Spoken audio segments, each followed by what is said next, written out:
Welcome to another exciting episode of the Collect and Destroy podcast. I'm your host, the Baxter Puppets.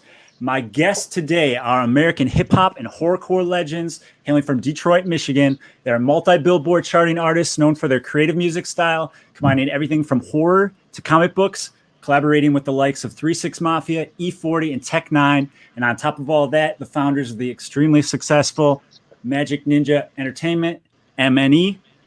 I'm very excited to have the dynamic duo themselves with me here today, Jamie Spaniola and Paul Methrick, a.k.a. Jamie Madrox and Monoxide, collectively known as Twiztid. Hell yeah. Guys, welcome to the show. What's up, What's up, Baxter? How y'all doing? Doing well, man. Excelente. You know, yesterday was an amazing day. It was my birthday, and we spent it shooting videos. We shot 3 videos yesterday that are going to coincide. We've never done that before, and we're through the roof right now. Baxter, y'all just had a good time. Yeah. Hey, no, what do I awesome. gotta do to make you guys louder, dude? You guys were way louder in the beginning. Now I can barely hear you. I don't know. Really? Yeah, dude. We I'm hear with you. It doesn't matter. Keep going. I keep turning it up. It won't let me turn it up. Just anymore. keep turning it up. Turn those headphones up. Keep turning it up, man. Turn the It's headphones cool. up. All right, Paul, happy birthday. Our brand new single, Neon Vamp, just dropped today with Danny Phil, the Cradle of Phil. Man, we're excited about that. It's super rad.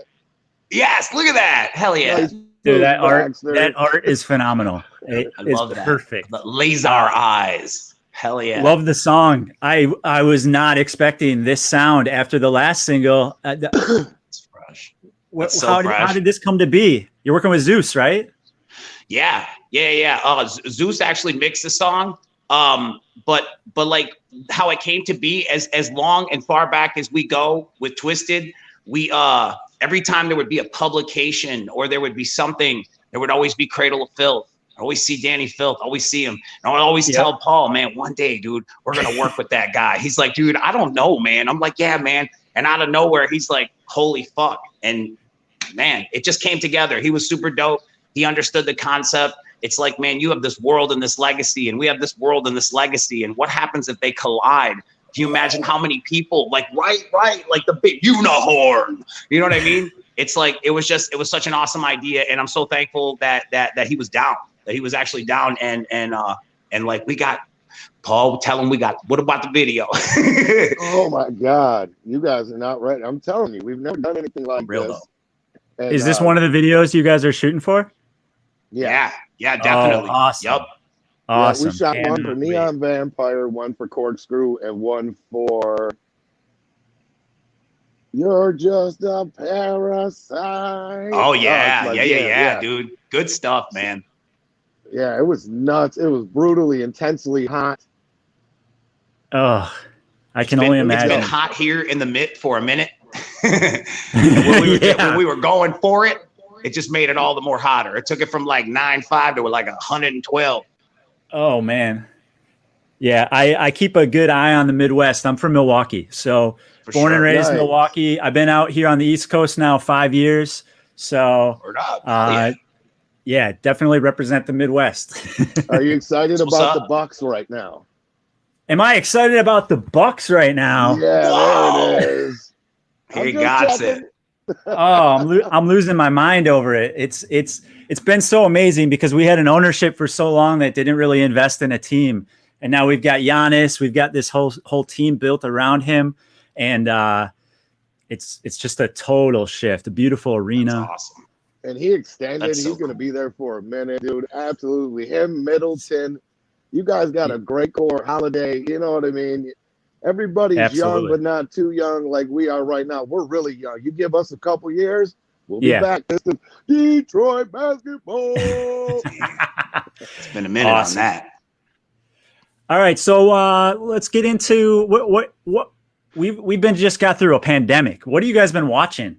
What have you been keeping busy with? Believe it or not, during the pandemic, I didn't watch anything.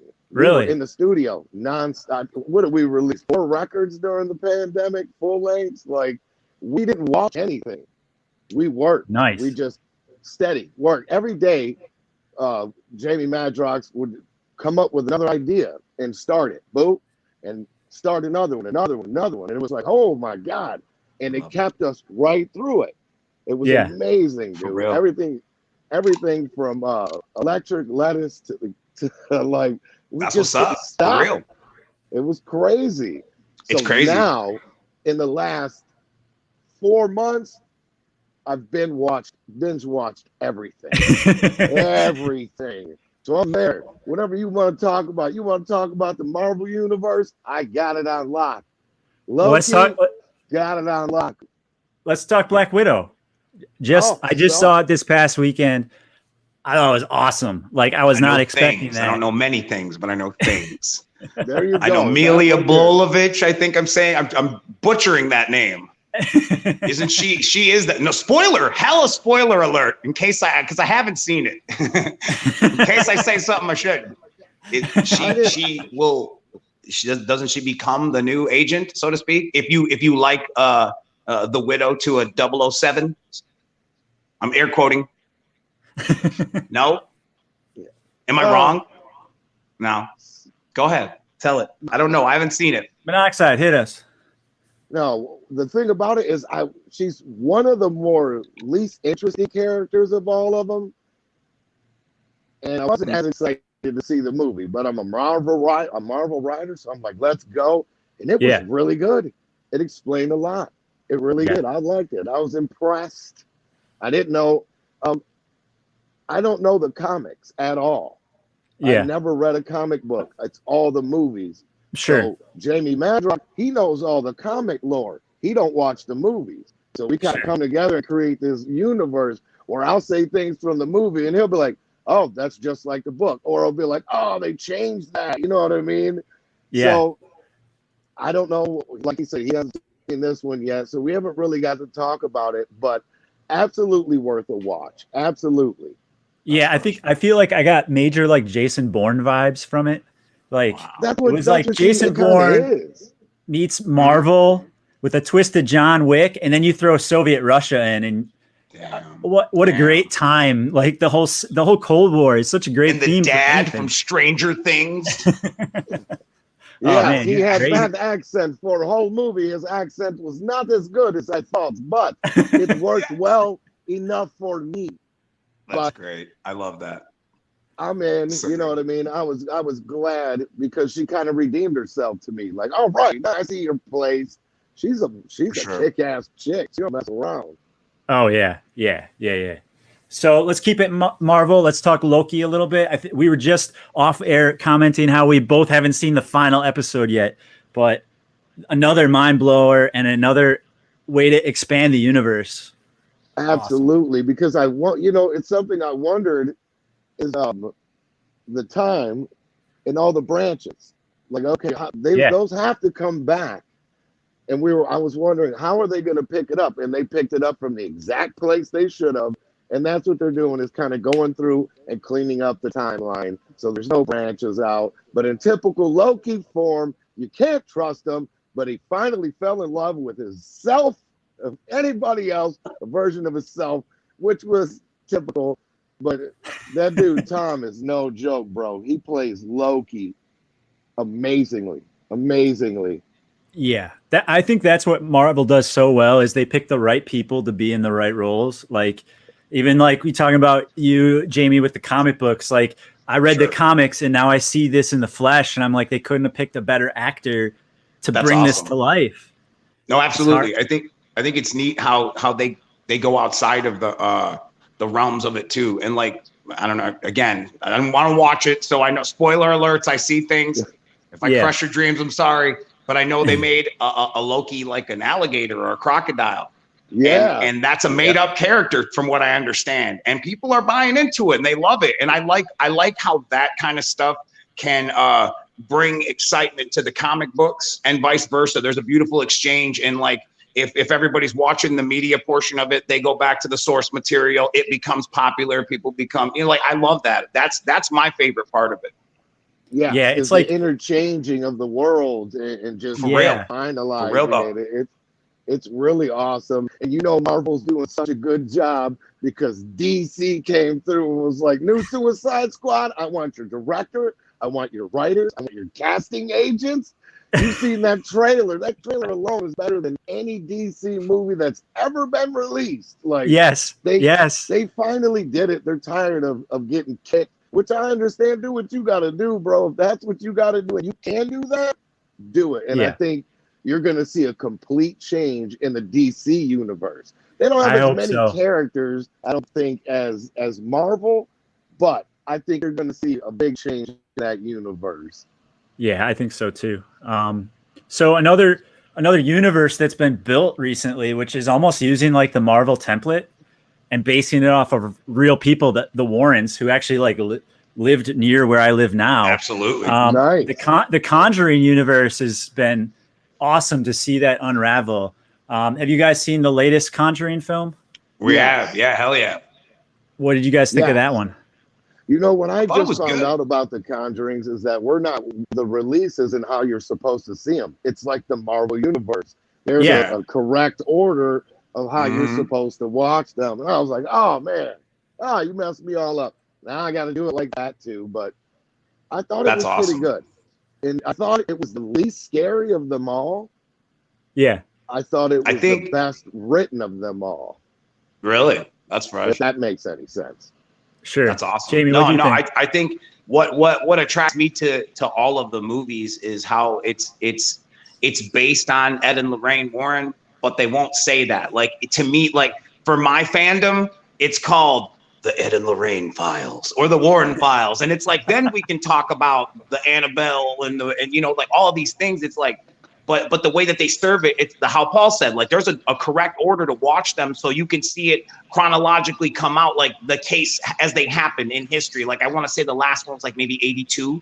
And then, you know, then there's like this crazy weird period, but a lot of times stuff was written on books. And it's like, there is when you say universe, you ain't joking, man. There is like stars out there forever of stories of just these people pen novels. And it's like, it's fun. It's fun to debate whether or not it's real or it's not. Cause you know, like I'm on the fence. I was both sides for a while, dude. So like, I don't judge, but like, I love that, you know? It's my favorite franchise of horror. The way that they base it on real things, we don't know if they're real or not.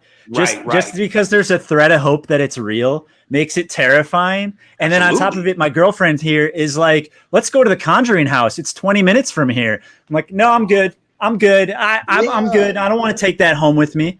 I love that. So take what home? I'm not taking it home with me. You don't know what. You know what? I can't front. I'm actually. We were playing the city where the Amityville house was. We went down Ocean Ave and we drove up and down it a couple times because they refaced the windows. They, you know, the traditional eyes of the house or whatever they called them. Like they took that off, changed soffits and shit, actually changed the address. But we were like, that's it. And we like, you know, got out and took pictures like fans. Like, I'm like, dude, I don't know if I'll ever see it again. Like, this is amazing. Like so much of like our walking down the blockbuster horror movie aisles were about Amityville and Amityville the Possession. And that's what got us into Ed and Lorraine. And all these years later, dude, it's movies that like spawn off of that shit. It's crazy. Yep. Fucking crazy. And I love it. I love every fucking bit of it. So Twiztid obviously has connections to horror. Mm-hmm. Slightly. Why is it, Paul, that horror and music, whether it's hip hop or it's heavy metal, why do horror and hip hop and horror, why does it go so well together? Because they are both the greatest escapes from reality. That's a great there's no better way to me. Either movies or music can take you to a place that you want to be. Not necessarily reflect the place that you're in, but take you from wherever you are and put you where you want to be. And those two things are the most powerful of all at that right there. It's just giving you a legitimate escape, an hour and a half that I didn't have to hear about. Bloop, bloop, blippity, blark, leak, Luke Clark. Unless you're being chased by a serial killer, then it's a little relative. But other than that, you should be good.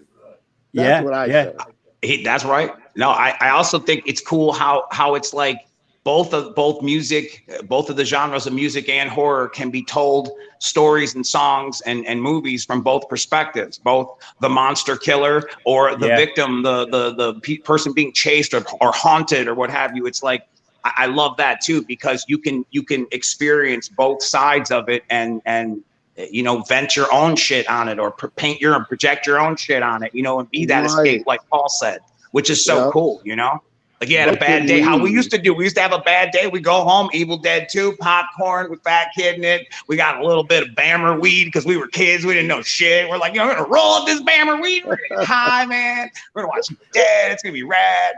You know what I mean? Yeah, and man. It's like, and that was our escape, man. No matter what the fuck was going on in our life, whether it was our parents were in our shit or we couldn't get a job, we didn't have any money, whatever the fuck it was, that was our way of just getting away from everything. And I think that's why that and music is, like Paul said, seriously, like so very much important to like who you are and how you deal with your shit, man.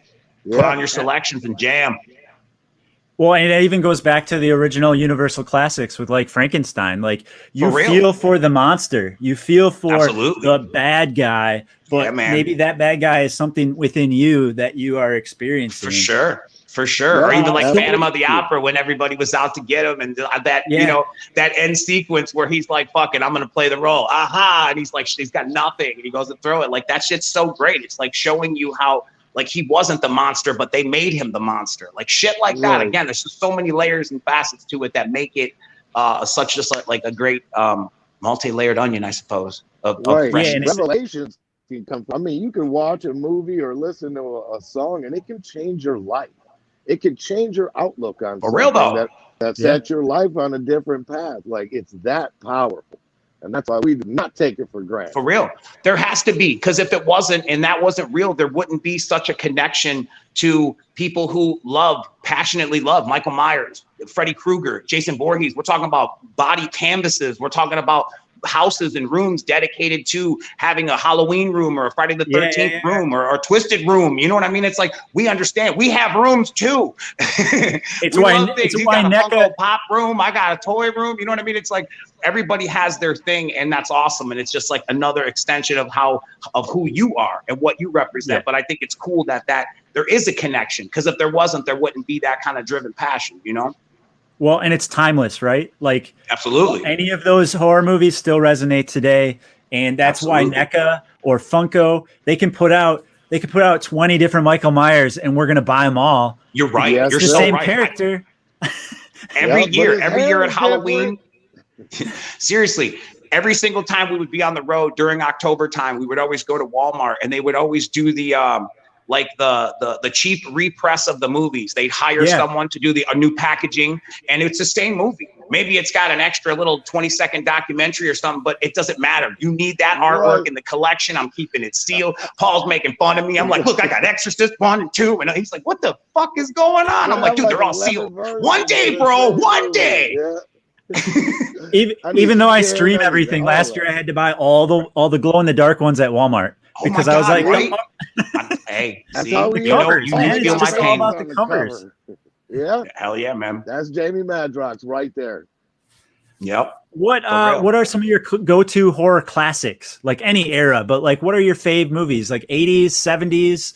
What kind of stuff is do you still put on to this day? Oh shit. Amityville 2. Yeah, definitely. Exorcist 3, believe it or not. Exorcist 3 is a great slept on go-to movie. It's really crazy how they try, because part 2 really doesn't have, it goes somewhere like we just got the name and we're gonna make a fucking movie. But part 1 and part 3, if you watch those back to back, you're welcome. I'm telling you, like it's that terrifying. Nightmare 3, a lot of 3s. Friday the 13th 3. That's the first time Jason gets the mask, bro. Dream Warriors, Rocky first time 3. everybody got to stand up to the demon. Like, come on, First time we got Dokken. Yeah. Oh, come on, man. We did get Dokken. I mean, it was like the sprinkles on top of a beautiful Sunday.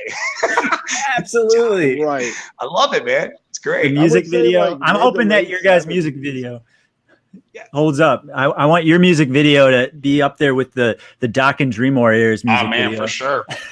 If we could get Robert Englund to be in one of our videos, even not as Freddy, just hanging out, and he just says something with bitch at the end of it, dude, I'm just like, bucket list checked.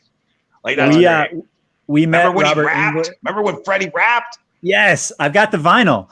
Man, it's so dope. Hell yeah. See? I don't. Horror fans, man, they're out there. They collect shit. We met Robert Englund at the Rhode Island Comic Con like 2 years ago. Got the family photo with him, and that was our Christmas card. Yeah, that's awesome, dude. Absolutely, dude. Rob, he's like a totally chill dude, absolute sweetheart. So nice. Like we were just didn't know because like you approach different people, different walks of life, fame, whatever you call it, and like everybody's different. And he was just like so chill and treated us. Didn't he? Like we're over there by craft services getting like some cantaloupe on a plate. Next thing you know, we're buds with Robert Englund, Kane Hodder standing there, and we're like, this is fucking great, dude. It's the best. People are just like hell. And it helps when you don't fanboy out, even though inside you're like dying. It's kind of hard not to when you're among legends. And like real talk, like it's like it's something that's it just happens naturally, and it's like, man, you just have no idea how fucking important you are to so many of our lives, man. Without those movies or you playing that character, dude, shit would just not be the same. And you can say, oh, well, the shit would be kind of the same. Yeah, you're probably right, but shit would not be the same, like legitimately. Doug Bradley, yeah. Brain Scan, yes. This is one of my favorites, man. Brain Scan, Edward Furlong, Frank Langella. Yep. Hella slept on. Eddie Furlong's cool, dude. Great plot. That whole idea. It was right around the dawn of the computer games, so it was like virtual reality. Would you people? Wouldn't you like Lawnmower Man or something would be in that little section? Yeah. Kind of. Well, yeah. It was like that was them like going technological. It was like he became like computers were still big at the time. Like we had just come from Chopping Mall. It's like slow your roll here. We're stepping into the future now. Yeah. I love it, dude. It's like this is the kind of shit where I say, oh, bus movies Chopping Mall. He's like, and you just hear the bus door close. Yeah. Bro. Yeah. I do real well with the 80s horror. So what are you guys doing on this show? We have nothing in common to talk about. Right, dude, right. Shit.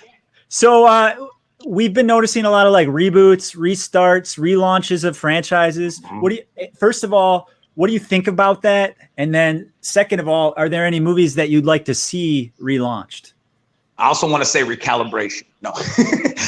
Seriously, that's another one. I want to quote Paul. Paul's the one who actually, I would say, I always credit him. He taught me this because for a while there was a gray area where I was kind of upset about reboots and stuff like that. And he was like, you got to think about it like this. Every 10 years, stuff becomes dated, whether it's technology within the movie. And if you can take a franchise and rebrand it in the new, like our kids know, like the new version of Freddy or the new version of Jason. We show them the old one, but immediately it's like, like it hits for you. It still hits hard as hell for us, but we know that it's dated. So if you are cleverly enough to take a brand or a franchise and bring it into now time, it could that's what it's all about. I think it's cool now. And when he explained that to me, now I'm like, yeah, man, long live Halloween. Yeah, let's get it. Kills again, and then back from the dead.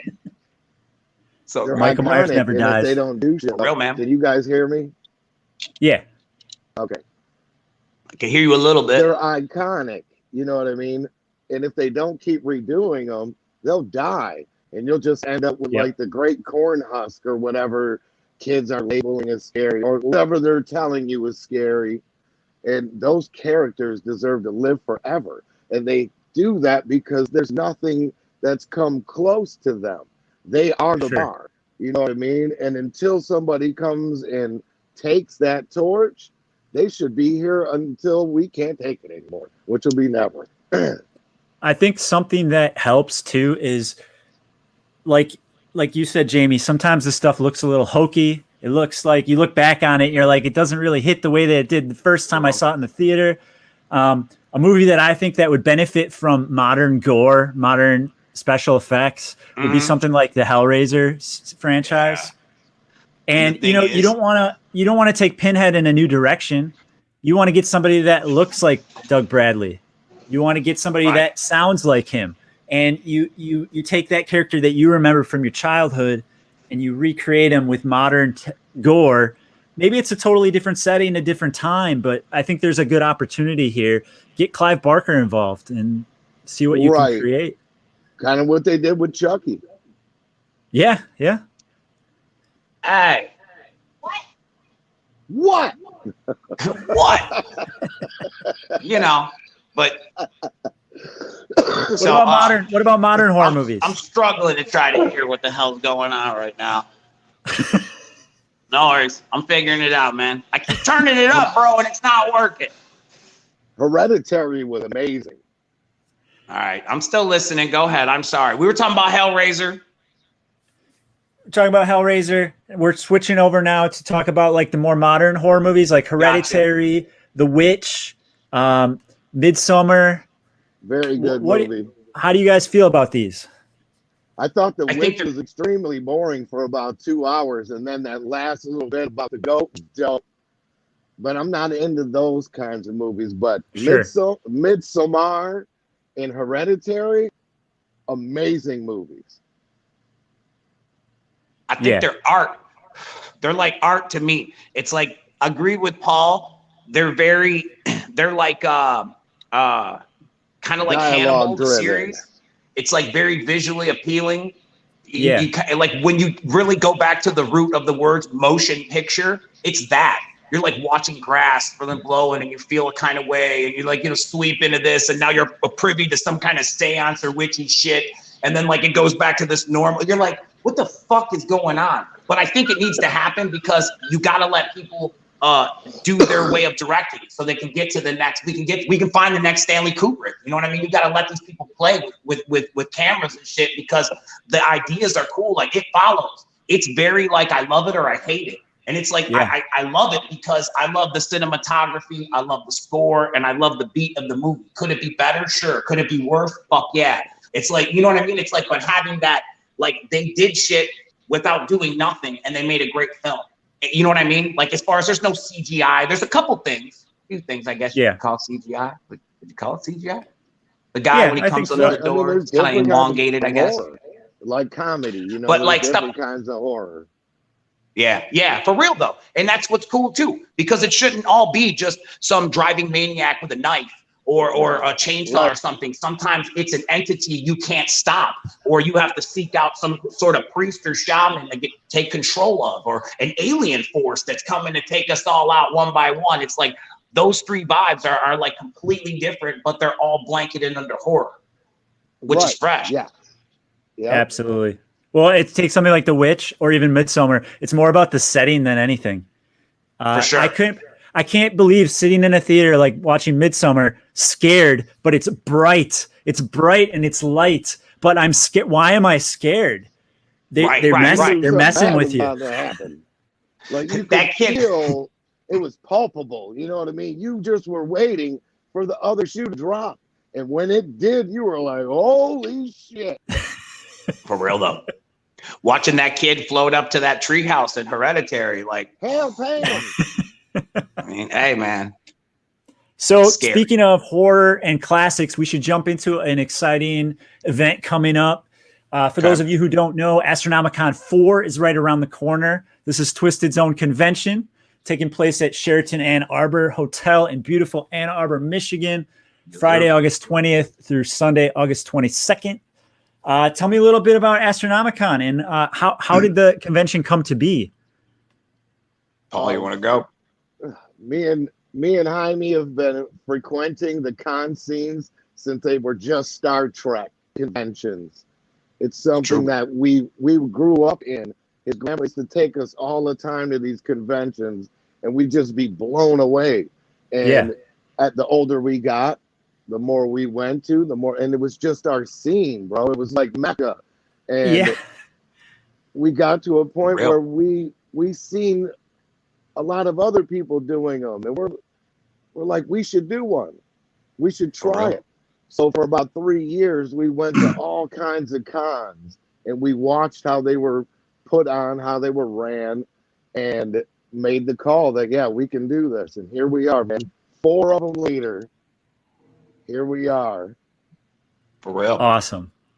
We felt like we had been to enough of them that we felt we knew what was right about them and what could be wrong about them. We've seen ones where we're like, wow, dude, that was so well run, or that was so how everybody was so nice, or I can't wait to go to that one again. And we've been to nightmare ones where it's like, dude, I'll never go to that shit again. It would just seem like this or this. You know what I mean? It's like, it's unfortunate to say that those kind of events exist, but they do. And it's like, we pride ourselves on being something astronomical, obviously, and you know what I mean, and raising the bar and the hemisphere on all good shit. So like we try to reach out to talent that like loves their fans and want to be, you know what I mean, there at the event and sitting down and shaking hands and kissing babies and the whole nine, and just like really, you know, meeting people that are the reason why they're doing what they're doing, you know.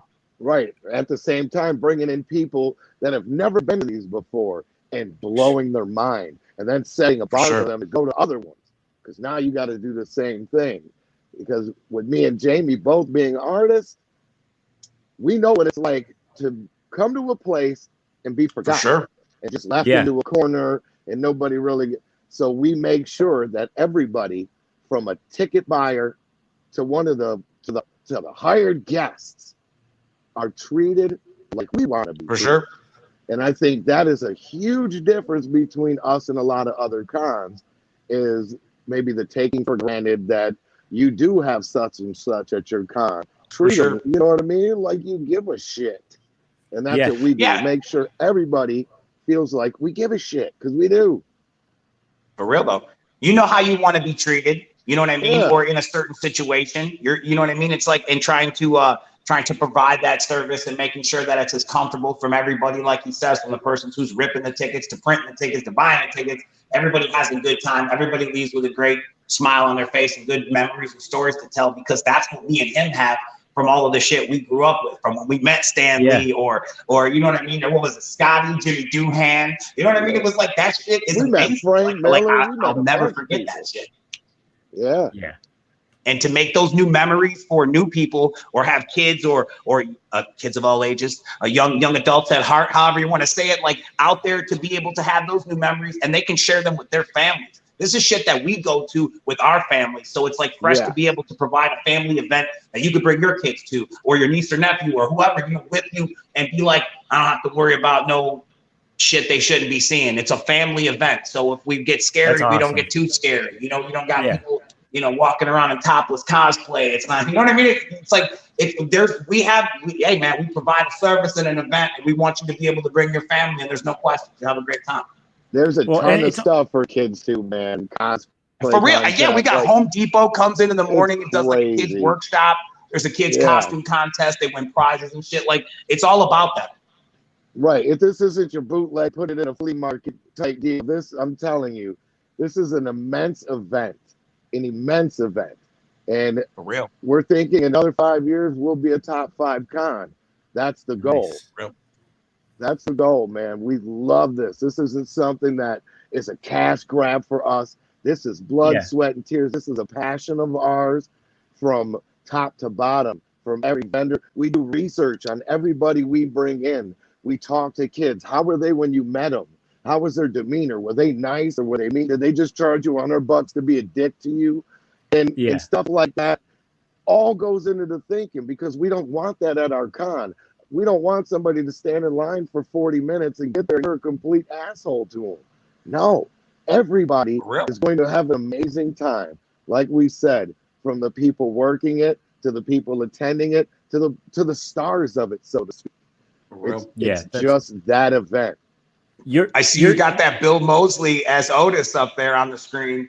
That's a pretty cool. Another thing too, which is fun about Astronomicon, is we try to do unique and fun things. We try to get actual talent to portray characters. Like Bill is Astronomicon alumni. He was there at the birth. He's been with us through the ride. Did we have Captain Spaulding, I believe? For real, yeah. Sid too. Sid was another one, I'm telling you. And it's like, it's just cool that you know, it's like we try to, again, not necessarily even up the ante, but just to make it all around, every single angle of it, have it be awesome, have it be an experience. I remember that one year he did that or whatever. We got Kane doing the actual Jason Voorhees this time around. If I'm not mistaken, I believe it's from New York. It's nice. Going to be the whole slimy hookup, and it's, you know what I mean? It's like, I just think that's fresh. I just think the idea of just like, again, bringing that experience to people and making it a possibility is pretty fucking rad. And we got a couple great first timers. We got Corey Taylor. Yeah, we got for real. Spencer from Ice Nine Kills, and they're gonna come in and get their minds blown.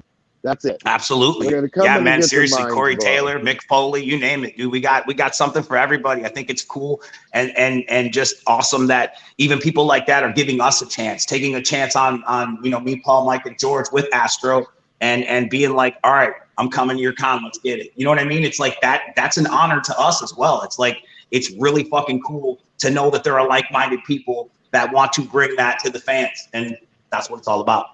Well, when you're authentic and you're passionate like you guys are, it comes through. And when it comes through, people want to be a part of your con. I met Bill Mosley. I actually met Bill Mosley on Belle Isle in Michigan at the Orion Festival. The weirdest sentence I've ever heard in my life. Bill Mosley and well, we were walking. I was walking the dog, and I went to the Orion Festival, which is Metallica's big fest they had a few years. And Kirk Hammett was doing his traveling horror show. So I met Bill. I got to talk to him. Just the nicest sweetheart of a guy. And again, you talk about bringing in quality people, not just people want to meet, but quality guests. Somebody like Mick Foley doing the 3 Faces of Foley. Is such a great idea. For wrestling fans, and just again, like just having him. Again, you're everything you're saying is exactly right. It's like, it's one thing to just go to the con and just sit down and shake hands and sign autographs, but to be that committed to the idea that I'm going to do all 3 of my personas and like, that's just mind blowing, dude. It's like, again, that's the kind of love that I feel that we're getting, and like we can't say thank you enough. We hope that like the people in attendance share that love too, because it's like, it's fucking amazing. I'm a fucking fan. I'm a Foley fan, dude. Like, I'm getting all 3 of them. I'm gonna fuck me and Paul, man. Paul in a headlock. It's gonna be the greatest shit ever. I'm so excited, dude. Like, it's gonna be fucking rad, dude. Yeah, right. Nothing away from Ann Arbor. I'm telling you, Ann Arbor is one of the coolest cities in Michigan.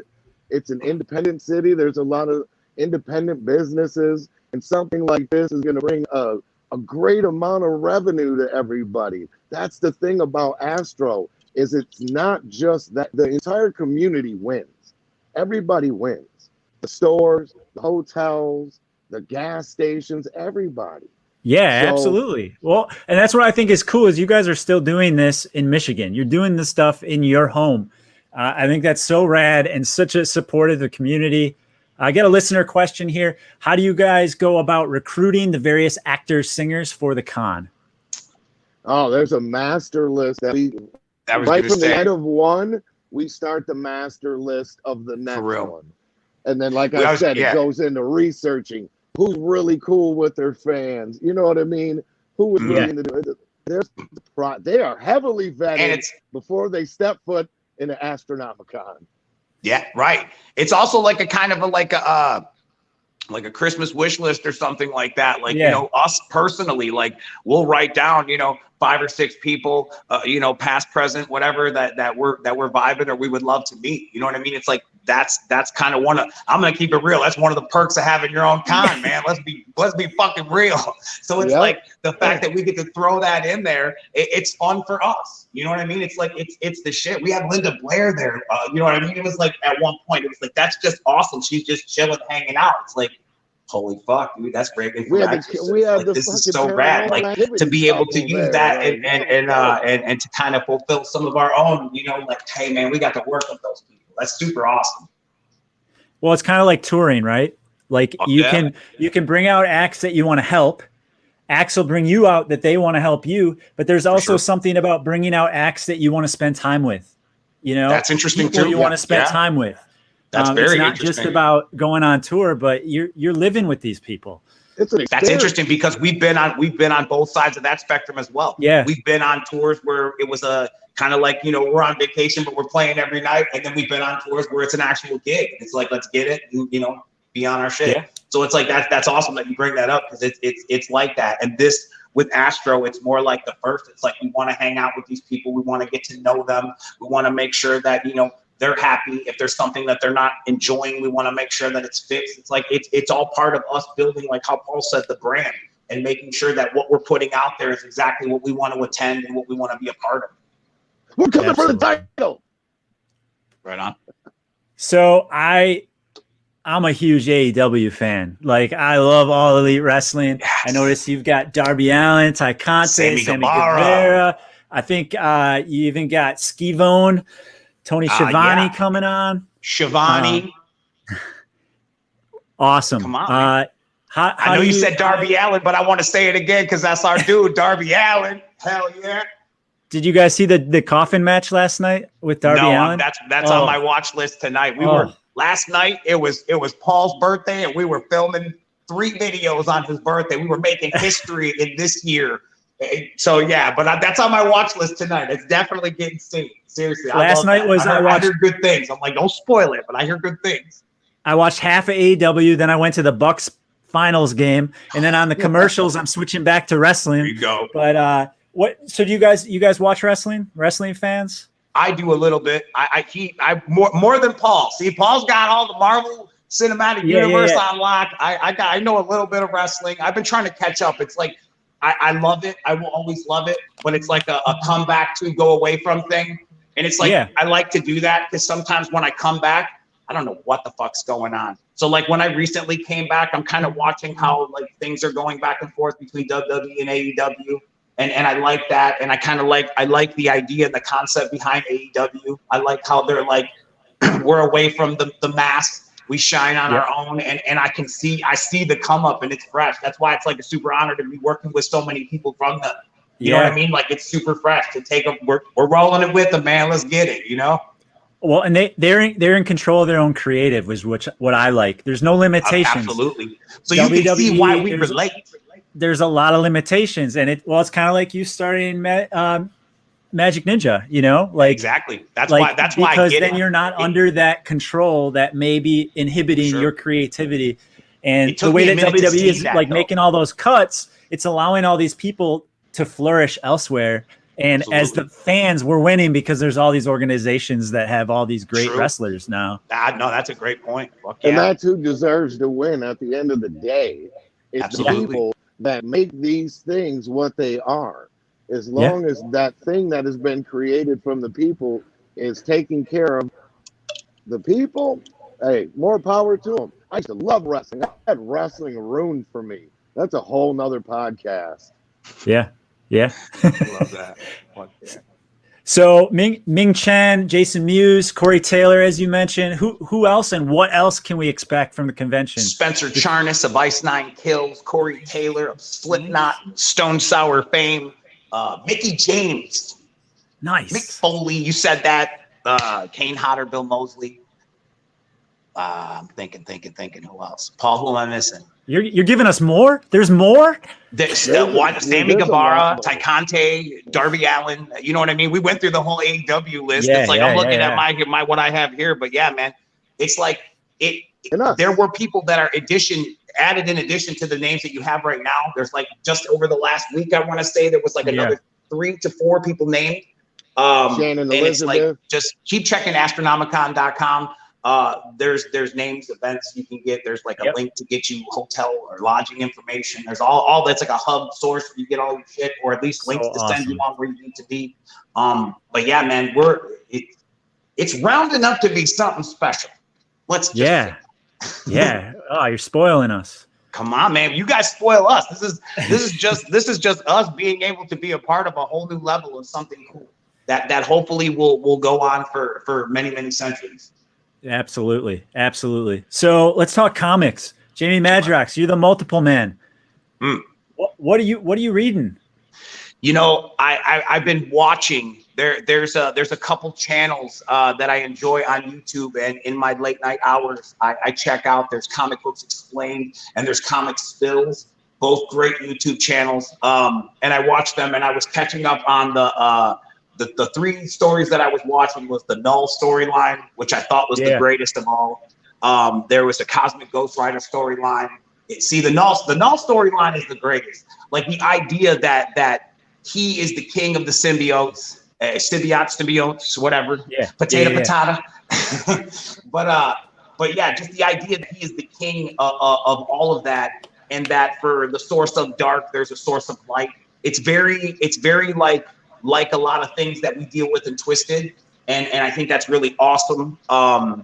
Just the vibe of it. I like how it put Eddie Brock through a very lots of trials and tribulations. Yeah. I don't know how many issues deep. I don't want to spoil it for people, but I mean the gist of it when he dies.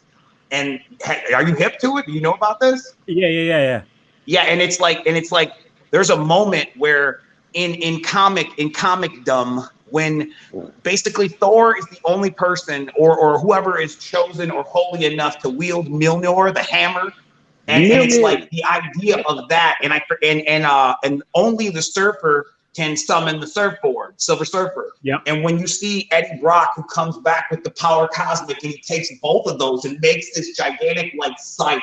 And I don't want to ruin it for you, but just that moment, he just reaches, and dude's hammer comes, and he grabs his, and they're just like, what the fuck just happened? I'm like, that kind of writing, dude, that kind of storytelling is just fucking top notch to me. I think it's great. He said, Mjolnir, dude, right? Spell it. I can't. I won't. I'm not spelling Mjolnir. I can't do it, dude. I'm not going to do it. You mentioned Cosmic Ghost Rider. Ghost Rider's dope too.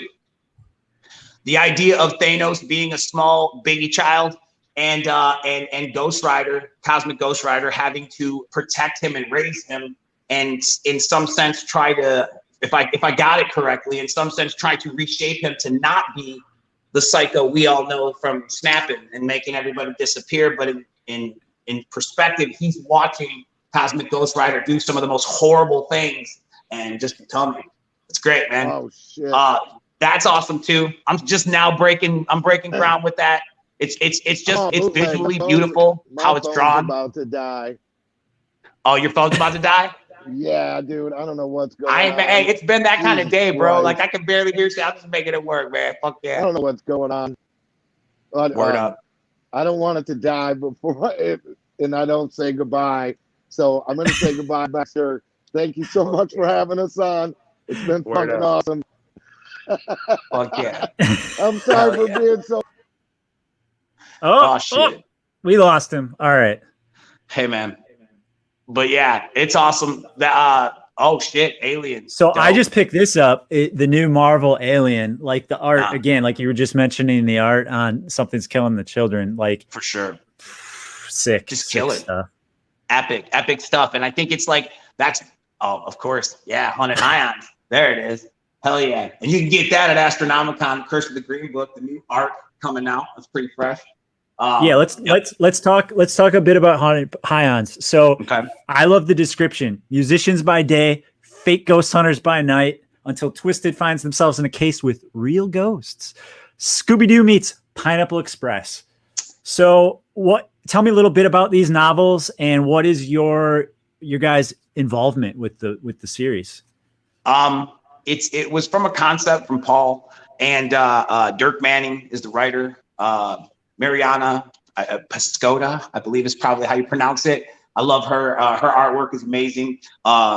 Between her imagery reflects Dirk's storytelling so well that you get these panels that are almost self-explanatory. So the dialogue is just the proper amount to just get in the minds of what's going on. Beautiful. And basically, without spoiling that whole story arc and concept, it's like Jamie and Paul in the story are more special than they believe.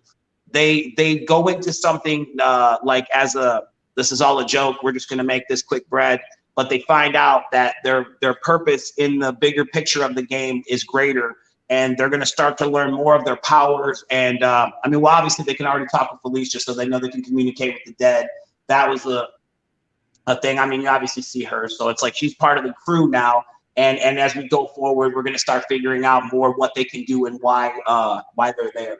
So that's always fun and fresh. We got a panel at New York Comic Con on Thursday, October 7th. And it's going to be pretty fresh with Haunted Ions and Source Point Press talking about the book with the writer Dirk Manning and dropping some theoretical bombs on the world of just freshness in comics and pop culture. Definitely don't want to miss that. But And there's a special, I want to say there's a special issue #1 that will be available only at Astronomicon. And it's a special cover as well. So there's some fun. I'm trying to read text messages. I swear to God, people just don't got no sense. Here we go. All right, my bad, bro. I got you there. So Dirk Manning, did he approach you guys? Did you approach him? What kind of involvement do you guys have in the plot or the art? Like, are you involved in that kind of decision making? To a point, we met Dirk. Dirk told us that he was a fan or a listener since House of Crazy's days.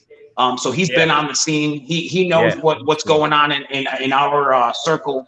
And when we talked and we came to the idea that we were going to do this, I trust him enough with his knowledge of the Twiztid universe, I guess we'll call it. Yeah. And his involvement in the storyline. I mean, he writes it all, and then we have, like, he pitches it to us, obviously, and there'll be like things we've never, to my knowledge. I mean, I'm not fronting because I can't really think of a time. We've never changed anything. One thing we've ever changed was maybe like dialogue between Paul and I. Like something, we'd say something that would making us laugh that day, like, like call him a bubble ass or something like that. You know what I mean? And he'll be like, really? You want me to say that? Like, yeah, I fucking promise you it's gonna be great. But we don't question his story pitches or anything like that, because everything comes off just exactly the way that we want to be. Like, we don't want to micromanage it or change it to anything other than his vision. And I mean, he's got arcs and storylines for days, so we're kind of just getting started. I'm actually glad that we've gotten our feet wet with the initial the one shot and then the first arc, which kind of established the storyline and got us in some nice positions to continue to do it. Yeah, it's really, I think it's cool to that point to see how your music and your art can inspire more art. Mm-hmm. To like plant that seed and be like, it's kind of like having somebody design an album cover for you or a t-shirt and be like, just go crazy. It's like sometimes you have ideas already and you give it to the artist, but sometimes it's cool to just be like, what does my craft make you craft? And right. And it's like, and it's also like, I heard our director Miles say this yesterday. Like, I meet people that I enjoy their art. They enjoy my art. And it's nice to let go and let somebody do what you enjoy them for. Like, I enjoy your art. Like, I enjoy your vision. What do you see me as? Draw our, listen to this song or here, soak in this album, and then like spit out what you see so I can see it. Like, that's great. I love that exchange of styles and just collaborating with people is pretty fresh, whether it be art or storytelling or music or what have you. Yeah. So let's talk music. What did you guys grow up on? What did you listen to growing up? Like, what not necessarily what influenced Twiztid, but what kind of stuff have you been into over the years? Well, as growing up, I was more of the heavy metal wolf, so to speak. I would listen to like Cinderella, Motley Crue, shit like that. Rat, Twisted Sister. Shout out to Snyder. I got to meet him. Absolutely. He's totally rad. Paul was more like into rap. Brian from House of Crazies and Paul were like, they kind of introduced me. We kind of traded. Like, it was like, well, here, let me show you this song Round and Round by Rat. And they're like, oh, well, let me show you this song by like Run DMC. And you're like, oh shit. And you like went back and forth until like, we're bumping Public Enemy, and you know what I mean? And those, it's like it was an awesome trade of music and kind of like a sharing of styles. Because at that age, we were literally honing our own style and trying to find what we liked. You know what I mean? Some shit sounded cool, but I now enjoy things way more than I did then, or what have you, that kind of shit. Yeah, absolutely. So you had a single out recently, with Spencer Charnes of Ice Nine Kills, sir. Yep, Ice Nine Kills. Richard Ward from Fozzy playing riffs on it, mixed by really? Nice. Andrews. It's pretty fresh, man. It's really I didn't realize that. So it's amazing. So this track obviously has got like a rock vibe to it. Mm-hmm. It's heavy. It's got good melody to it. And then you guys dropped Electric Lettuce. Mm-hmm. Back more in the horrorcore hip hop vibe. Mm-hmm. Where's the new album headed? You're working with Zeus, so that kind of tells me there's got to be some metal, some heavy, some rock here. What can fans expect? Well, with Unlikely Prescription, it's gonna be rock, a lot of rock. There's a vibe with that.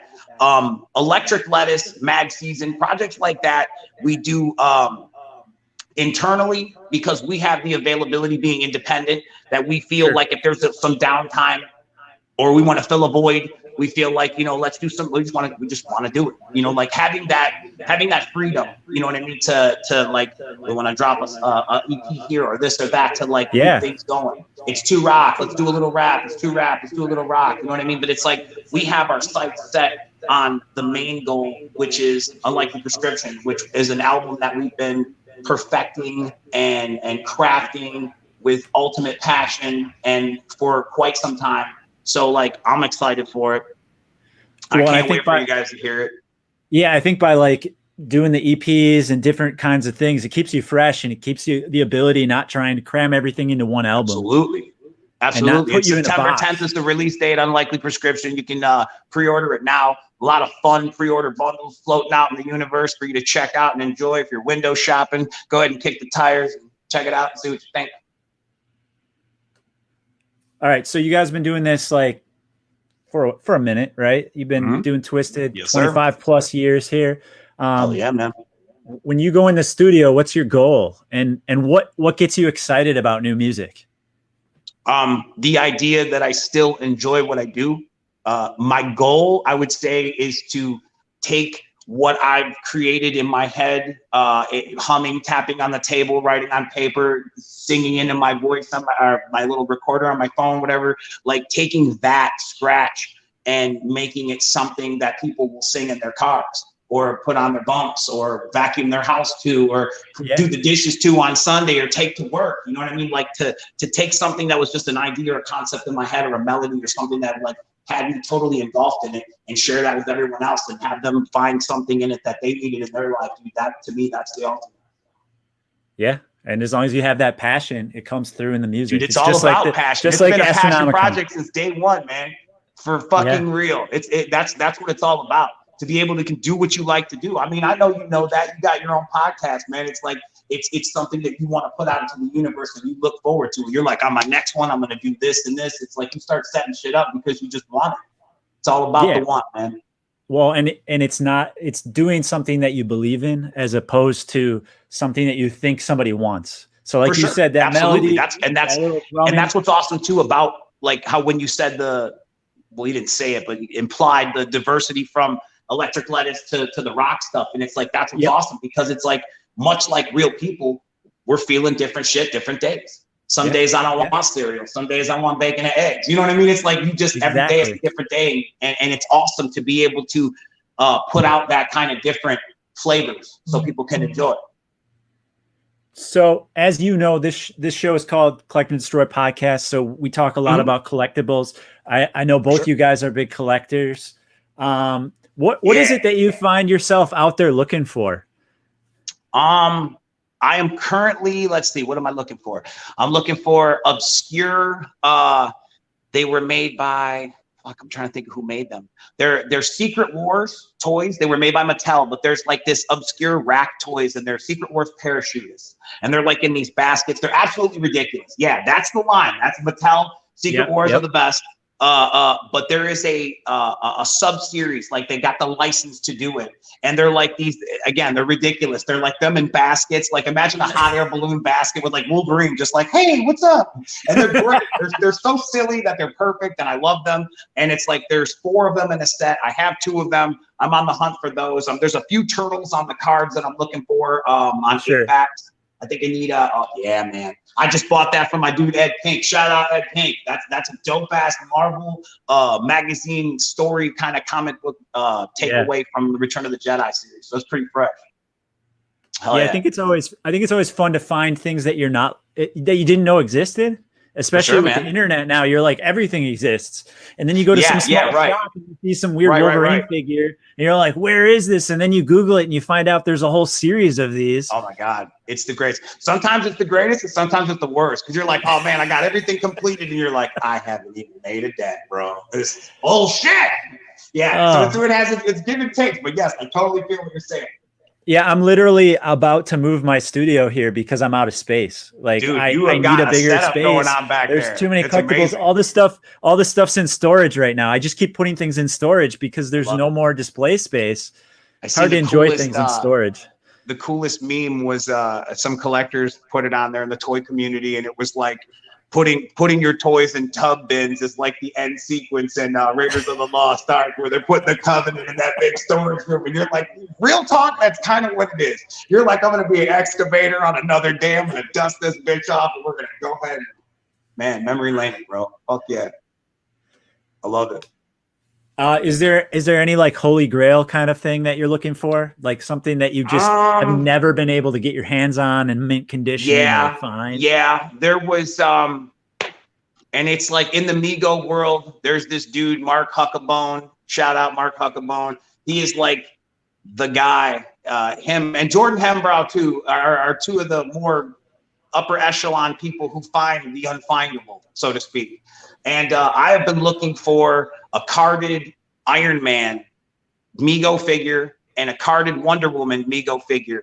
And like I seen the Wonder Woman sell for like 30 racks. And mind you, that was like 8 years ago. And I was in a bidding war for the Iron Man and I lost. And I was astounded by how much it went for. I'm not even gonna stay, I'm not even gonna do that, but it was ridiculous. And it's like, I've been on the hunt for those. It's like, it's just crazy to see the level that people will go to obtain something. And now it seems more so from the collector perspective, it's like on a historian vibe. You know, like I want to secure those rookie cards, those first appearances of Deadpool and whatnot, because these are going to be the things that my kids, that's going to be their superheroes. Like with me, it was like Christopher Reeve, Superman and shit. And it's like, now it's fucking, you know, Deadpool and shit. You know what I mean? And Wolverine and all that shit. It's like, that's what's up. That's cool, man. That's history. That's time. It's awesome. Well, and I have like a lot of toys from my childhood, but they were played with. So now I'm trying to find like the mint in box version of those toys. The struggle is real. The struggle is real, bro. I promise you. They are out there, and some of them are not. Like the biggest hardship. That's why I stopped doing it for Masters of the Universe from Mattel. Is that all of the original carded figures have this like piss yellow bubble over time? There was something chemical they put in the blister packages that made them turn. Some of them still, it's a slow turn, because I believe that those were kept by collectors in properly, you know, temperature controlled room, maybe in storage vents, where like, you know, your grandpa and grandma kept them in the garage and you smoked a pipe and it's like they're toast. See, that's what's up. Hell yeah. All right, we got another listener. Look up Spinjas. They are so freaking awesome. Little ninja tops you battle on a tabletop. Believe it or not, I had the Spinja Arena as a child. Wow. So awesome. So rad. Just like load up they were like really heavy leaded spinny guys that you spun and then they battled each other. I remember the commercial. I never collected, but I absolutely know what you're talking about. I absolutely remember the commercial. It's cool that stuff like that, you know, again, captivated people. It's like My Pet Monster and Mad Balls and shit like that. Like, again, if you're in, you're all in. If you're not, what the hell is that? You know what I mean? It's like there's different little pockets of collectors out there that do different shit. I love that. That's what makes the toy community fun and interesting. Yeah, my problem is I'll pick up I'll be like, well, I can just get one Mad Ball, right?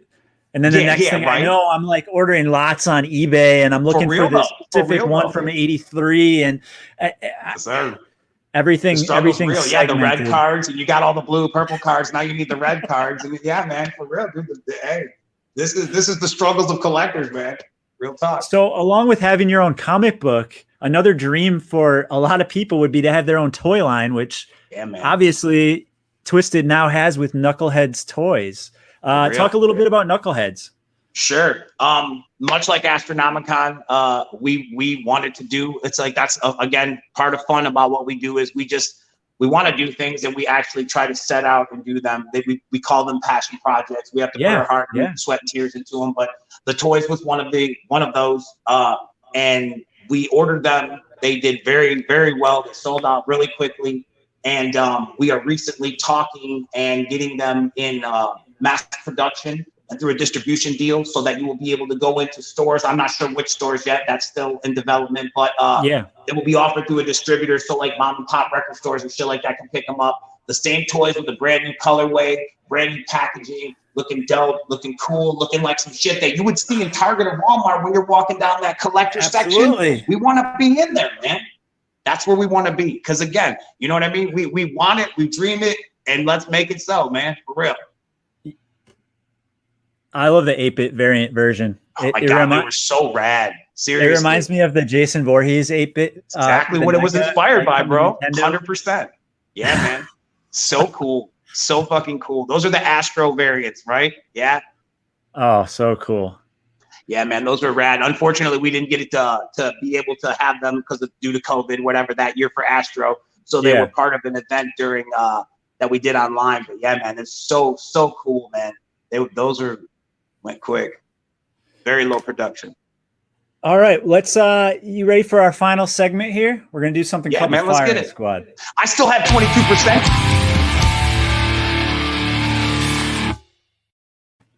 It's time for our final segment of the podcast, the Firing Squad.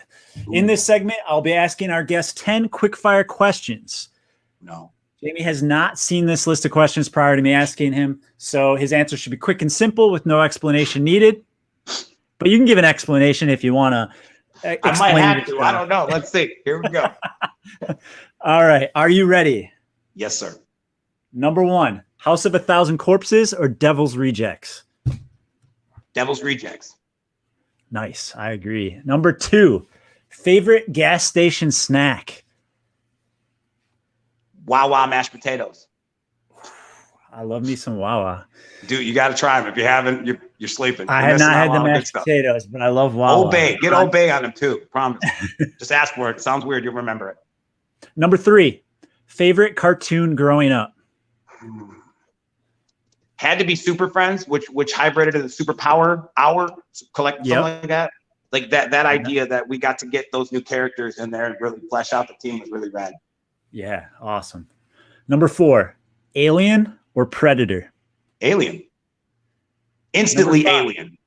Alien. I would probably agree too.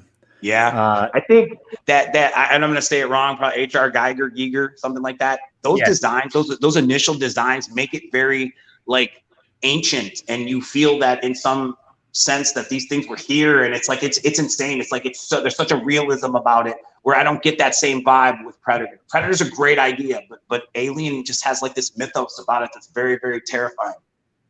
Yeah, I feel like if I were to compare like the first Predator film against the first Alien, I may go Predator, but as a franchise, that's fair. Fair. Absolutely Alien. But if you go series for series, there's no way. Yeah, no way. I agree. No way. All right, fair enough. We're on the same page, bro. All right, number 5. This question is related to Predator 1. Okay. Who is the greatest action star of all time? It's got to be greatest action star of all time, Steven Seagal. I didn't see that one coming at all. I even had to think about the question. I was like, wait a minute. I forgot he played the Predator. And I know who it is. But Steven Seagal has when we were covering the shows as growing up as kids, and as kids, there was no one cooler than Steven Seagal. We seen you, Sylvester. We seen you, Arnold. We seen all you guys. We seen you, the guy, I can't think of his name either. The guy that was the Russian dude in Rocky. He went on to do a little bit of stuff. Dolph Lundgren. Yes, sir. Dolph Lundgren. You know what I mean? But Steven Seagal, dude, that's my dude. That explains your ponytail. Yes, it totally explains my ponytail. Yeah. You said you still comb your hair like a girl. Yeah. Number 6, favorite flavor of ice cream? Pistachio. Very strange. Very like no one picks that flavor. It's always fresh. It's never mixed. Nothing's mixed in it. It's all good to go. You don't get the scoop of whatever that guy had before you. No one's picking pistachio for me. That's actually all they're serving at Astronomicon. It's the only flavor. It is on tap. All right, number 7. Favorite Star Wars hero. Favorite Star Wars what? Hero. Oh, hero. Return Luke. Has to be Return of the Jedi Luke, though. I don't want scared space farm boy Luke. I know what the fuck's going on, and I do not revenge. I return, Luke. Yeah, when man. he came back, that was a different. Bro, he came back. He came back ice cold with that green saber, looking to do things. Yes, sir. Yes, he did. That's my pick. Number 8, your favorite Adam Sandler comedy. God. I should probably say something stupid like Hotel Transylvania. Yeah, man, I'm going with that one just because, and I know he has a funnier one than that, but kudos to him for going outside and breaking the same old mold and doing something fun and different. So yeah, man, I'm going Hotel Transylvania. It's true. It's true. All you right. wanted me to say Tommy, or was it Waterboy or something about Billy Madison? I would go Billy Madison. You were going to say, all right, fair enough. That would have been that's my pick. But yeah. Okay, number 9, best burger joint. Best burger joint. We're talking like songs. No, best burger. Oh, burger joint. My bad. I thought you said best murder joint. I'm like murder, most tasteless. I'm sorry, bro. Best burger joint. Oh shit. God damn. Oh man, that's a fucking great question. There's so many to pick from. There's so many directions you could go with this. Yeah, man. I probably the best burger that I've had in a while was from a place called Steak and Shake. That was pretty good. That was all right. I want to say, I don't want to get trashed in the comments for saying something cool like Burger King or something like that. They're like, this is not even real. Like, I don't know, you know. But yeah, like I would say that probably a homemade burger. You know what I mean? Like when you go and get the ground round and you make it yourself and grill them up. Yeah, man, those are the best. But if I had to pick, I would say Steak and Shake. Culver's? Culver's was dope too. Yeah, Butter Burgers. Yeah, man, another one. Great burger. Good chicken too. All right. Final question. Favorite childhood toy or toy line? Mego toys, without a doubt. They were and still are my everything. There was something beautiful about being able to take 2 franchises, DC and Marvel, and be able to have those guys like Spider-Man and Batman could go out and pick up the people from Wizard of Oz, and it was all in scale, and it was something great about that. And I think that a lot of people who do well today in business learn from that model. That idea, that concept of continuity and stuff like that. People like me who have OCD and I love everything to be consistent. Exactly. Have you met Marty? I have not. I would love to though. He's a great dude. Yeah, really nice. Yeah, hell yeah. It was awesome. Just the idea. I love how they brought it back. Him and Dr. Mego brought it back. Like I think everything about that is just great.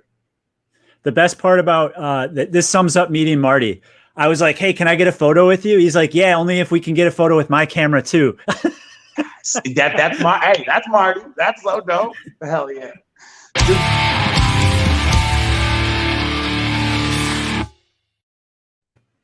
All right. Before we get out of here, where can people go to pre-order the new album, look for upcoming tour dates, and check out all things Twiztid? Official Twiztid on Facebook, Official Twiztid on Instagram. Tweet me still hard on Twitter, greatest Twitter name in the world. And Facebook is probably the best place. That's the most current, like any up to the minute kind of stuff, special songs or leaks or tour dates or stuff like that. That's the place to go. And Astronomicon.com for all things Astronomicon, which we share on that platform too.